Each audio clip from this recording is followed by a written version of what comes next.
Evangelho segundo escreve João, o capítulo de número 5.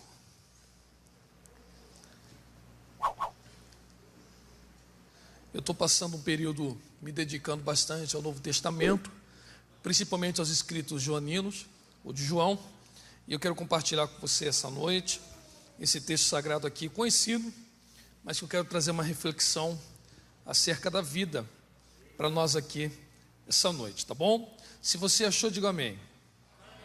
Depois disso, houve uma festa dos judeus, e Jesus foi até Jerusalém, e ali existe um tanque que tem 5 entradas ou alpendres, e fica perto do portão das ovelhas. Em hebraico esse tanque se chama Betesda. Perto das entradas estavam deitados muitos doentes, cegos, aleijados e paralíticos. Eles esperavam o movimento da água, porque de vez em quando um anjo do Senhor descia e agitava a água. O primeiro doente que entrava no tanque, depois disso, sarava de qualquer doença. Entre eles havia um homem que era doente fazia 38 anos. Jesus viu o homem deitado e sabendo que fazia todo esse tempo que ele estava doente, perguntou: "Você quer ficar curado?" Ele respondeu: "Senhor, eu não tenho ninguém para me pôr no tanque. Quando a água se mexe, cada vez que eu tento entrar, outro doente entra antes de mim." Então Jesus disse: "Levanta-te, pegue a sua cama e ande." No mesmo instante o homem ficou curado, pegou a cama e começou a andar. Isto aconteceu no sábado, por isso os líderes judeus disseram-lhe: "Hoje é sábado e a nossa lei não permite que você carregue a sua cama neste dia." Ele respondeu: "O homem que me curou me disse: pegue a tua cama e ande." Eles perguntaram: "Quem é o homem que mandou você fazer isto?" Então ele não sabia mais quem tinha sido, pois Jesus havia ido embora por causa da multidão que estava ali. Mais tarde Jesus encontrou o homem no pátio do templo e disse: "Escute, você agora está curado, não peques mais, para que não aconteça com você coisa ainda pior, e se você puder e quiser, diga amém." Amados, muitas áreas científicas acabam discutindo acerca do comportamento humano. Dentre as discussões que giram em torno do comportamento humano, uma delas, que eu já acho que já está bem encaminhada, mas que ainda existe, é sobre se esse comportamento ou conhecimento do homem, seus valores, é inato ou não. Ou seja, quando você nasceu, você já nasce carregando algum tipo de valor, ou não, você nasce com uma lousa branca.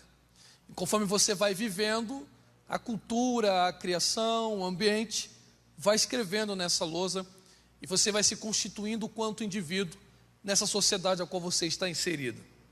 Bom, seja do viés inato ou não, o que de fato devemos aceitar é que quando você veio ao mundo, uma cultura vigente já estava aí. E uma vez que essa cultura já era vigente, já estava aí antes de você, ela é carregada de um conglomerado complexo de bandeiras, artefatos, fala, costume, ética e assim sucessivamente. Então, conforme você foi se relacionando nessa sociedade, os valores dela começaram a te acertar.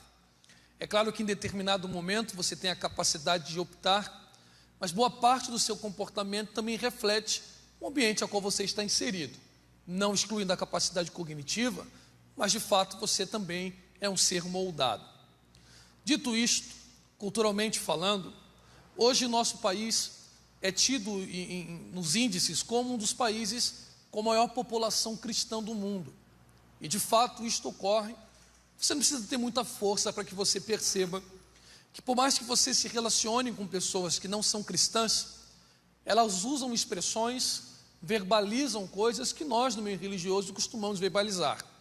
Coisas do tipo: se Deus quiser, se for da vontade de Deus, eu creio que Deus pode fazer isto, se Deus permitir, se Deus me der graça. Mesmo não tendo uma prática religiosa constante, seja no âmbito católico, seja no meio católico ou protestante, ou nas suas variações, não importa.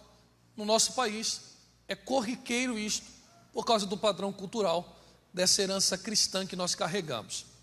De fato, quem tem esse entendimento cristão acerca da existência, já sai aí, entre aspas, 50% da vida um pouco mais facilitada. Em que sentido ou aspecto estou abarcando essa compreensão? Simples. Quando você nasceu, você já nasce tendo a compreensão de que você está inserido em um propósito. Então, quando você abarca para a vida aspectos metafísicos, lembrando que a expressão meta é além físico, você já entende, são as questões físicas. Então, quando você traz para esse mundo em que nós vivemos questões do além-mundo, você acaba compreendendo que você não é um resultado de uma ação sexual, de um coito entre dois indivíduos. O resultado deste coito, desta união, desta relação de dois indivíduos, te trouxe ao mundo, mas você está inserido num propósito maior que rege todo o mundo. A partir do momento que você crê que há um propósito na sua vida, e que você precisa se encaixar nesse propósito divino, as suas preocupações serão não só de ordem física, mas também espiritual. Então vou aqui vincular mais o nosso meio, e o que ocorre é simples: devo ou não trabalhar? É da vontade de Deus eu trabalhar naquela empresa ou não? É da vontade de Deus eu fazer tal faculdade ou não? É da vontade de Deus eu fazer aquilo ou não? E como diz o texto do Novo Testamento, só podemos dizer que faremos se Deus assim permitir.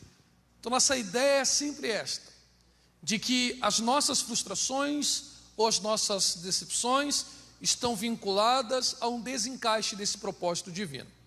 A proposta que eu quero fazer aqui de maneira inicial é: e se nós retirarmos essa compreensão metafísica? E se propomos entender a vida de uma forma rasa, grosseira, bem curta, mas sentar aqui, propor um pensamento? Se Deus não estivesse, e se nós estivéssemos aqui em uma reunião acerca de uma palestra da vida, sem vínculos divinos ou espirituais, como nós poderíamos compreender a vida aí num sentido bem básico? Então, quando você tira essa questão física e encerra a sua existência só neste mundo, o ser só pode ser dado nesse mundo. O que significa dizer que todas as minhas realizações quanto indivíduo só se dão aqui, não se dão no pós-vida, no além-vida ou no pós-morte. Então, se o meu ser só se dá aqui, eu estou em constante projeção, porque eu tenho duas opções.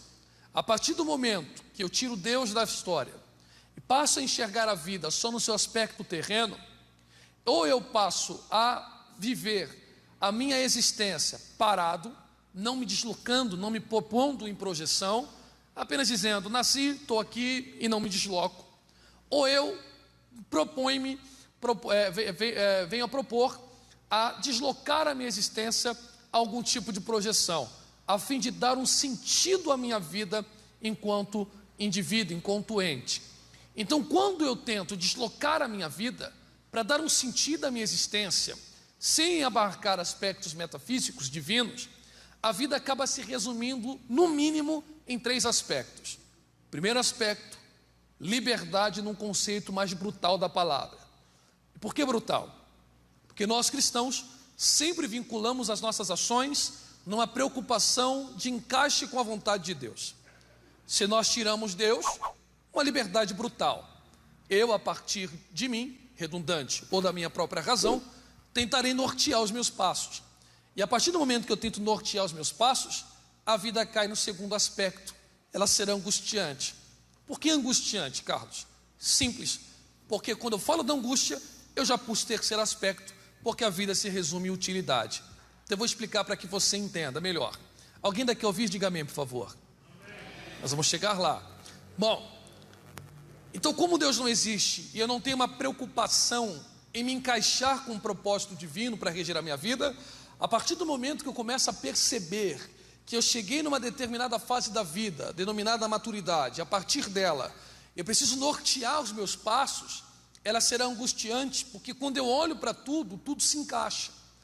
Então, como eu não acredito no pós-vida ou pós-morte, que existe uma vida depois daqui, Eu começo a enxergar aqui e percebo que aqui tudo se encaixa, tudo faz sentido. A cadeia alimentar, a água salgada, a doce, o céu, as nuvens, a condensação e etc. E eu preciso me encaixar.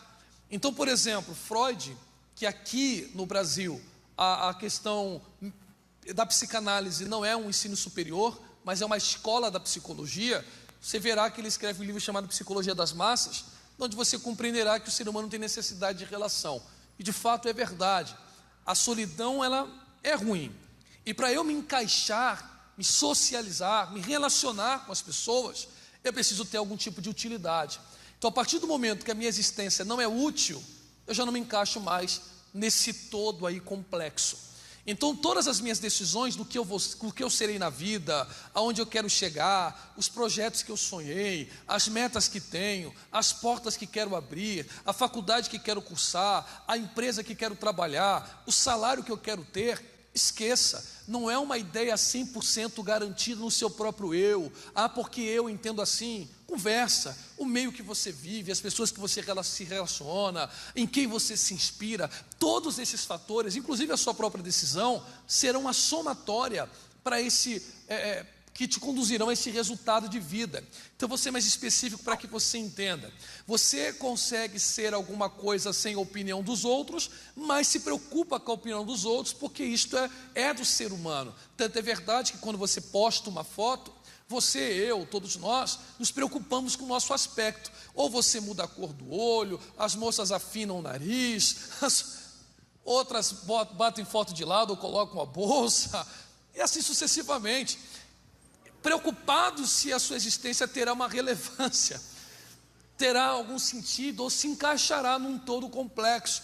Então, para eu me encaixar, eu preciso ser útil. E aí um filósofo chamado Heidegger, falando sobre existencialismo, dá um exemplo extraordinário, falando acerca do giz. Então, bom, na maioria dos irmãos que estão aqui, acredito, na escola usava-se um giz num quadro negro, não era isso? E aí ele pergunta, o que é o giz? O que é o giz, irmãos? O que é o giz? Perfeito. Ele respondeu perfeito, mas a maioria das pessoas diriam, o giz é um instrumento para escrever, assim como a cadeira é um instrumento para sentar. Então, na maior parte da vida, nós avaliamos as coisas pela sua utilidade, e não pelo ente, não pelo que ele é enquanto existente, mas pelo sentido da coisa tem enquanto existe. Por exemplo, um copo só me é útil porque ele comporta líquido. Se ele rachar, não me serve mais. Uma cadeira só me é boa porque eu consigo me assentar. Se ela quebrar a perna, não me serve mais. Então nós temos essa ideia de que avaliarmos a existência das coisas no parâmetro da sua utilidade. Então a gente passa boa parte da vida tentando decidir as coisas enquanto nos encaixamos no todo, a fim de que as pessoas que nos cercam nos digam que somos úteis. Seja no colégio, na faculdade, no trabalho, enquanto advogados, enquanto professores, enquanto alunos, não importa. Nós queremos nos encaixar e isto tudo está vinculado à nossa utilidade. E aí que está o problema. No desespero da gente se encaixar, de ter relação, de darmos um sentido à nossa existência, a gente pode acabar decidindo mal. E aí, quando se decide mal, as coisas começam a escorrer pelo ralo. E é o que está acontecendo aqui no texto de João capítulo 5, e eu quero propor um paralelismo sobre essa paralisia de vida que está acontecendo dentro do templo.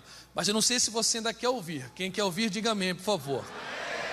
Quando você ler o texto sagrado, é muito importante que você analise bastante o método de escrita, obviamente do escritor. Então João, ele tem algumas coisas assim, importantíssimas para que você note em vários textos, mas eu vou aqui só me pautar no capítulo 5 e mostrar para você que esse rapaz paralisou a vida por um erro de cálculo. Em que sentido?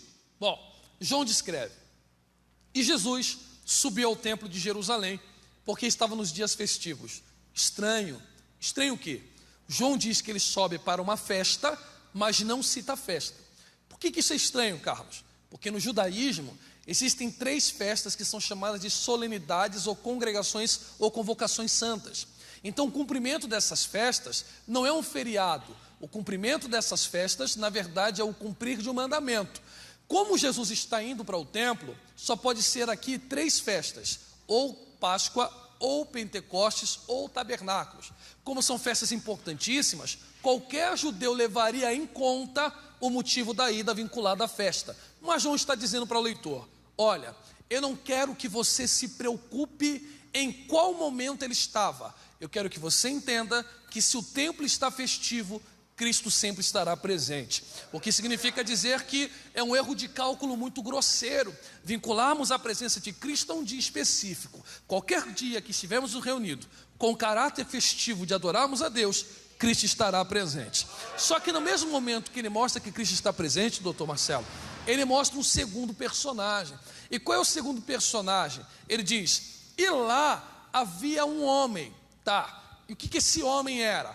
Esse homem era uma pessoa enferma.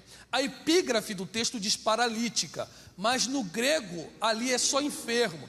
Então a gente não sabe o que causava no homem esta doença. Então João trabalha com umas duas ocultações. Primeira ocultação, ele não diz a festa. Segunda ocultação, não diz o nome do rapaz, o que deixa um caráter aqui muito generalizado. Então ele está dizendo mais ou menos isto: todas as vezes que Jesus vem ao templo, ele sempre tentará intervir em pessoas que se encontram doentes ou enfermas. Tá, e que enfermidade era essa? Também você não precisa saber. Você só precisa saber de duas coisas. Quais, João? Primeira, o que esta doença gerava na vida desse rapaz? Uma paralisia de 38 anos, dentro do templo. A vida parada, 38 anos. Por quê? Não sei, só sei de uma coisa: o quê? Que quando Cristo o cura, Cristo diz para ele: vá e não peques mais. Só que a palavra pecado, a gente está muito vinculado no português, mas é de origem religiosa judaica, e ela tem um aspecto no hebraico entre dois sentidos. Então todas as vezes que você lê iniquidade na Bíblia, é uma ofensa direta a Deus. Todas as vezes que você lê a palavra pecado, ela pode ter uma variação, porque a palavra ratá, escrita em Lamentações, por exemplo, do que se queixa o homem a não ser dos seus próprios pecados, pode ser um erro comum, não precisa ser um erro só direcionado a Deus. Então, por exemplo, quando você lê lá Juízes capítulo 20, você vai ver que alguns homens erravam o alvo, quando atiravam algum tipo de pedra ou flecha, não me vem à memória agora, e a palavra ali também é ratá, a mesma utilizada em Lamentações capítulo 3. Então significa dizer que não dá para saber o que acontece. O que nós podemos falar é o seguinte: em algum momento esse rapaz tentou deslocar, colocar a existência em projeção sem convidar o divino, e no desencaixe da sua existência com o divino, a vida trava dentro do templo. 38 anos com a vida travada, 38 anos e a vida não anda. Aí Cristo se apresenta, percebendo que a vida dele estava parada há 3 décadas, quase 4, e diz para ele: quer que a sua vida volte ao dinamismo? Ele diz: eu quero, estou aqui para isto, estou no lugar certo. Estou ouvindo falar que aí no Ministério Crescendo há um movimento em que as pessoas entram e a vida volta a funcionar. Porém, todas as vezes que a oportunidade surge e eu tento entrar na oportunidade, alguém entra na minha frente. Então o rapaz está dizendo: eu tomei uma decisão da qual o desencaixe com o divino me tirou a habilidade de colocar a vida em projeção. Eu tento, mas alguém passa na frente. Eu vejo a oportunidade, todo mundo entra e eu não entro. Isso aqui dá um paralelismo com Lucas capítulo 15, ou parafrasear com Lucas capítulo 15, versículo 11. Lembra da parábola do filho pródigo? Pródigo não é nome, mas sim o adjetivo dado pela vida que o rapaz conduzia. Você conhece a história. Em determinado momento, esse rapaz começou a perceber que viver aqui dentro é muito chato, porque a nossa existência aqui dentro tem que se encaixar num todo complexo divino. Então ele começa a dizer: aqui dentro é ruim, porque lá fora a liberdade é brutal. Então lá eu posso optar sem consultar o divino. Aqui dentro não. Aqui dentro é o tempo inteiro: pai, posso, pai, eu devo, pai, eu vou, pai, eu fico, pai, eu falo, pai, eu calo. Então eu não quero mais viver assim. Me dá a minha herança, que eu quero ir embora. Me dá a vida. Deixa eu viver a vida conforme meus passos, meu punho, minha força. Pode ir, se já que você não quer mais se encaixar aqui, pode ir. O rapaz vai. Só que lá é só utilidade. Então lá você só vale se você for útil. Lá você só vale se for uma cadeira com pernas. Lá você só vale se for um giz com lousa. Só ser um giz não presta. Lá você só vale ser um copo com água. Um copo vazio não faz sentido. Então ele começa lá como um copo cheio, um giz com lousa, uma cadeira com pernas. E aí ele começa a trabalhar. Só que quando ele gasta tudo e perde a utilidade de vida, e a sua existência já não tem mais projeção, as pessoas o abandonam. E aí ele vai procurar os amigos dizem: aqui para sobreviver, você precisa ter utilidade. E como você não está valendo muito, vá se misturar com os porcos. Ele diz assim: agora a ficha caiu. Agora eu entendi que a existência sem Deus depende de uma projeção deslocada do meu eu, sempre para frente na minha força. E quando a minha força acaba, eu perco o sentido da existência, minha utilidade termina e eu só sirvo para apacentar porco. O que é que eu estou fazendo da vida? Enquanto na casa do meu pai, até os menores servos tem abundância de pão. Só que a palavra padecer necessidade vem do grego histerel. Histerel no grego não é só padecer necessidade. Histerel é uma palavra polissêmica que dá a conotação de eu fiquei para trás. Então esse rapaz está dizendo: eu sou igual ao paralítico do tanque de Betesda. Foi só me desencaixar da casa do pai. Todo mundo vai e eu fico para trás. Todo mundo chega e eu não chego. Todo mundo alcança e eu não alcanço. Só que há uma esperança no texto. Ao mesmo ponto que João vai ocultando dados importantes, ele revela um que parece ser supérfluo. E por que ele revela? Para encaixar uma cristologia perfeita e genuína. Ele diz assim: esqueça o nome da festa, esqueça o nome do homem, esqueça o nome da enfermidade, entenda o tempo da enfermidade e aonde esse homem estava. E aonde ele estava? Ele, Cristo, não só no templo, mas na porta certa. Qual porta? Das ovelhas. É uma expressão, um dado que parece não fazer sentido. Só que a porta das ovelhas é uma porta de comércio para as ovelhas serem sacrificadas no templo. Então todas as vezes que eu queria fazer um sacrifício, lembrando que a palavra sacrifício é corban, que dá uma conotação de proximidade. Então todas as vezes que eu queria me aproximar de Deus, eu tinha que sacrificar. E as ovelhas para o sacrifício saíam da porta das ovelhas. Como Cristo é o Cordeiro perfeito, o Cordeiro que tira o pecado do mundo, o homem que resolve os problemas, ele está na porta do sacrifício. Então naquele momento, Cristo estando ali é o caminho do sacrifício. E aonde aquele homem está? 38 anos no templo, mas desencaixado do caminho. Quando ele se joga no caminho do sacrifício, Cristo olha para ele e diz: quer a oportunidade de vida, oh glória, está compreendendo? De fazer a sua vida se movimentar, quer a oportunidade de volta, do seu ser ter sentido, ser útil de verdade. Ele diz: eu quero, mas eu não me encaixo mais. Na hora que era para estudar eu matei aula, na hora que era para valorizar eu não valorizei, no sim eu disse não, no não eu disse sim, e as oportunidades estão aí, mas eu não tenho currículo para elas. Aí Cristo diz: não tinha, porque agora que você cruzou o caminho do sacrifício, eu irei gerar a oportunidade.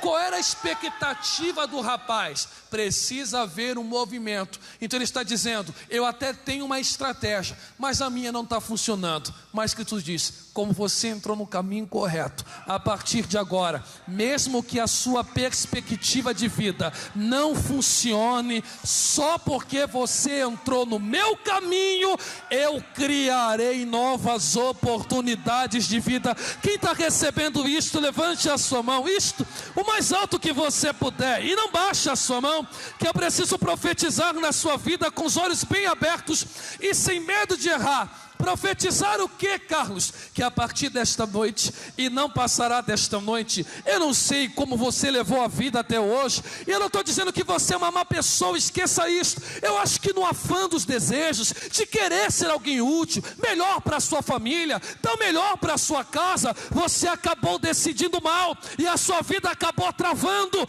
Mas Jesus te trouxe aqui para lhe dizer: só porque você cruzou o caminho do sacrifício, eu ainda abro porta onde não tem parede, aplane nos montes, abro o caminho no deserto, tiro água da rocha.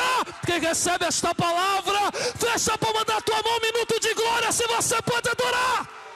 Deus que coloca a sua vida em movimento de novo. Compreende? Me ajude a pregar se não for desagradável. Coloque a mão no ombro da pessoa que está ao seu lado que eu sei que tem mais álcool na tua mão do que na boca do Lula. Pode botar a mão nele, chacoalha esse crente e diga para ele: não se desespere, sua vida não vai parar, sua história não acaba desse jeito. Carlos Júnior, por que você está me garantindo isto? Porque sem ele, a sua projeção era no movimento terreno, mas com ele, Crônicas diz: se o meu povo que se chama pelo meu nome se humilhar e orar e se converter dos seus erros, eu, Senhor, ouvirei do céu, perdoo o pecado e saro a terra. Eu profetizo mais uma vez sobre a sua vida: se prepare para uma primavera que você viverá a partir de 2020. Quem recebe isso? Eu vou deixar você adorar por um minuto. Adoremos-lo, adoremos-lo. Feche os olhos e abra a boca por alguns minutos, se você pode, porque a sua vida voltará ao movimento divino. Voltará ao encaixe, voltará ao movimento. Aleluia, aleluia. Um outro motivo que pode fazer a sua vida parar é o desespero, é a ansiedade.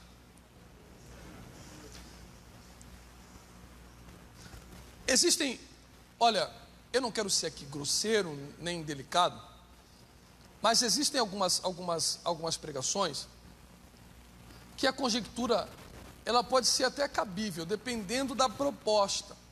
Por exemplo, tem um texto lá em João capítulo 4, por exemplo, perdoe-me, capítulo 4, que diz que Jesus sai da Judéia em direção à Galileia, porque ouviu que os judeus descobriram que ele, fariseus, descobriu que ele batizava mais discípulos que João. É um erro, porque o texto não mostra a motivação. Sair da Judéia para a Galileia por causa de fariseu não faz sentido, porque na Galileia também tem fariseu, então é trocar 6 por meia dúzia. Então aí vale a conjectura. Então provavelmente ele está evitando o embate religioso. Isso é uma conjectura. O que eu não posso conjecturar é de uma forma forçosa. Por exemplo, as pessoas dizem que o gêmeo, quando você tem gêmeos, o primeiro a sair foi o segundo a ser gerado. Tá, mas não é a proposta aqui da primogenitura. A primogenitura cai sobre a cabeça de quem nasce. Nasceu, saiu, pronto, é primogênito. Claro que a promessa estava sobre o menor, mas não tem nada a ver de ser gerado antes, não, é de sair. Quem saiu foi Esaú. E Esaú, encaixado no propósito divino, bênção tríplice, porção dobrada da herança do pai em relação aos seus irmãos, liderança da tribo, obviamente liderança familiar na morte do pai, e espiritual, porque diz o texto, claro que há suas exceções, mas diz o texto assim, que Deus olha para Moisés e diz: diga a Moisés para o meu povo que eu não tomarei mais a partir de hoje os primogênitos da casa de Israel, porque os levitas são meu. Então ele pega os levitas para substituir os primogênitos. Então dá uma conotação de espiritualidade. Claro que há suas exceções. Então é bênção financeira, familiar e espiritual. Então Esaú é um projeto feito para dar certo, encaixado com a vontade de Deus.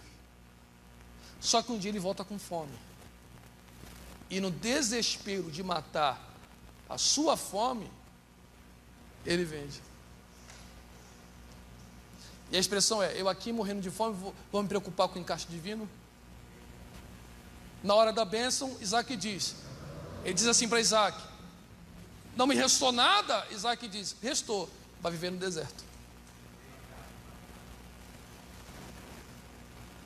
Você vai até para o céu, mas a questão de viver no deserto é a decisão que você toma que pode travar a tua vida. Engraçado que a palavra Esaú, acredita-se que ela vem de um particípio passivo, que é assar, que significa executar, fazer ou realizar. Então Esaú é o protótipo do homem que realiza ou executa no desespero. E o resultado disso é viver no deserto. Compreende? E aí que está a graça de Cristo. Aonde? Ele olha para o homem e faz a proposta: se eu não intervir, tua vida não anda. Você vai deixar eu intervir? Você quer ver as minhas mãos agindo?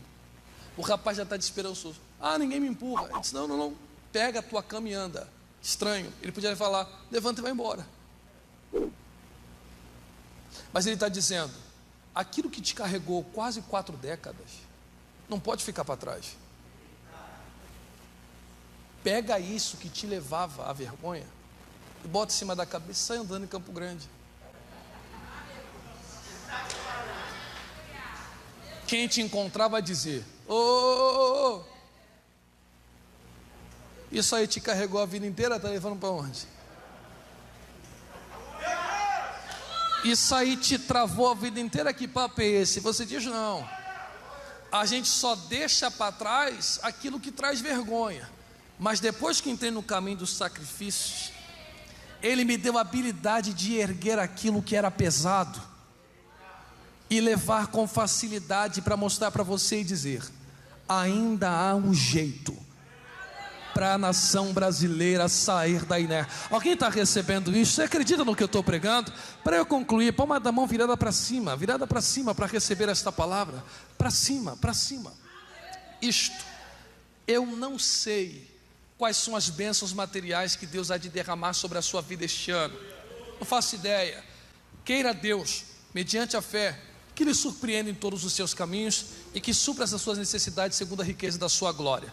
Todavia, uma coisa eu tenho plena convicção: Campo Grande, Santíssimo, onde quer que você more, vão se assustar, porque aquilo que te travou a vida inteira e que te impedia de alcançar as oportunidades, esta noite Cristo está te dando estratégia, está provendo o meio de você erguer isso e levar com tranquilidade o resto da vida, dizendo: foi entrar no caminho do sacrifício, as coisas voltaram a funcionar. Alguém recebe a palavra que eu estou pregando? Fecha a palma da tua mão e faz o barulho que o diabo não gosta de escutar. Feche seus olhos aí, por favor. Feche seus olhos aí, por favor. O que é que está paralisando a sua vida, irmão? O que é que está impedindo você de projetar-se para frente? Eu vim lhe dizer que Jesus tem o poder de fazer a sua vida voltar à plena projeção. Você crê nisso, no que eu estou falando? Eu vou deixar você usar a tua fé nesse momento, um minutinho só, que você pense: Senhor, é isto, eu preciso que isto saia debaixo de mim. Eu é que tenho que conduzir isto, eu é que tenho que levar isto à frente, é eu que tenho que ter o controle dessa situação, e Cristo te dará este controle.